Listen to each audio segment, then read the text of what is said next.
ಪ್ರಸ್ತುತ ಏನ್ ಮಾತಾಡ್ಲಿಕ್ಕೆ ಬಯಸ್ತೇನೆ ಅಂತಂದ್ರೆ ಸಮಕಾಲೀನ ಸಮಾಜದಲ್ಲಿ ಲಿಂಗ ಸಮಾನತೆ ಇದರ ವಿರುದ್ಧ ನಾನು ಮಾತಾಡ್ಲಿಕ್ಕೆ ಬಯಸ್ತೇನೆ.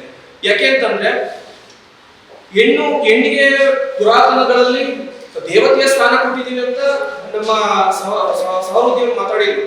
ಆದ್ರೆ ಆ ದೇವರ ಸ್ಥಾನವನ್ನ ಕೊಟ್ಟಿರ್ತಕ್ಕಂಥ ಅವರೇ ಎಷ್ಟೋ ಶೋಷಣೆಗಳನ್ನ ಮಾಡ್ಕೊಂತ ಬಂದಿದ್ದಾರೆ ಹೆಣ್ಣಿನ ಮೇಲೆ.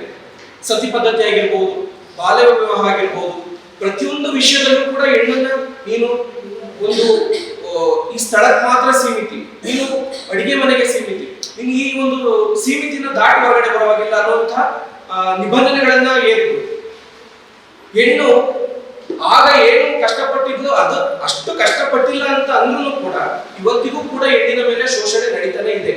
ಯಾಕೆ ಅಂತಂದ್ರೆ ನಾವು ಮಾಧ್ಯಮಗಳಲ್ಲಿ ನೋಡ್ತಾ ಇದ್ದೀವಿ, ಆ ಸ್ಥಳದಲ್ಲಿ ಹೆಣ್ಣಿನ ಮೇಲೆ ಅತ್ಯಾಚಾರ ಆಗಿದೆ, ಈ ಸ್ಥಳದಲ್ಲಿ ಅತ್ಯಾಚಾರ ಆಗಿದೆ ಅಂತ. ಹೀಗೆ ಸುದ್ದಿ ಆದಂತ ಸಂದರ್ಭಗಳಲ್ಲಿ ಜವಾಬ್ದಾರಿಯುತ ಮಂತ್ರಿ ಒಬ್ರು ಕೂಡ ಹೇಳ್ತಾ ಹೋಗ್ತಾರೆ, ಆ ಹೆಣ್ಣು ಯಾಕೆ ಅಷ್ಟು ಸಮಯದಲ್ಲಿ ಯಾಕೆ ಹೋಗ್ಬೇಕಾಗಿತ್ತು ಅನ್ನುವಂತ ಒಂದು ಮಾತನ್ನ ಹೇಳ್ತಾರೆ.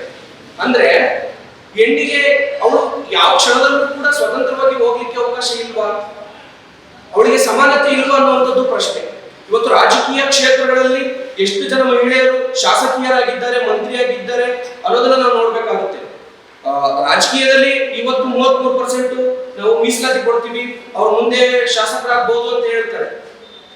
ಇವತ್ತು ಪ್ರಸ್ತುತ ನಾನು ಬೇರೆ ರಾಜ್ಯಗಳನ್ನ ಉದಾಹರಣೆ ತಗೊಳ್ಳಲ್ಲ, ನಮ್ಮ ರಾಜ್ಯದ ವಿಧಾನಸಭೆಯನ್ನೇ ನಾನು ತೆಗೆದುಕೊಂಡ್ರೆ ಬೆರಳಿಗೆ ಎಷ್ಟು ಶಾಸಕಿಯರಿದ್ದಾರೆ. ಇವತ್ತು 34 ಜನರ ಮಂತ್ರಿಮಂಡಲ ಇದ್ರೂ ಕೂಡ ಅದರಲ್ಲಿ ಕೇವಲ ಒಬ್ಬರೇ ಒಬ್ರು ಮಹಿಳಾ ಮಂತ್ರಿ ಇದ್ದಾರೆ. ಯಾಕೆ ಒಬ್ಬರಿಗೆ ಮಾತ್ರ ಪ್ರಾಧಾನ್ಯತೆ ಕೊಟ್ಟಿದ್ದಾರೆ? ಅದು ಮಹಿಳಾ ಮತ್ತು ಮಕ್ಕಳ ಕಲ್ಯಾಣ ಇಲಾಖೆ ಕೊಟ್ಟಿದ್ದಾರೆ. ಯಾಕೆ ಬೇರೆ ಒಂದು ಇಲಾಖೆಯನ್ನು ನಿಭಾಯಿಸುವಂತ ಶಕ್ತಿ ಮಹಿಳೆಯರಿಗಿಲ್ವಾ? ಇದು ನನ್ನ ಪ್ರಶ್ನೆ.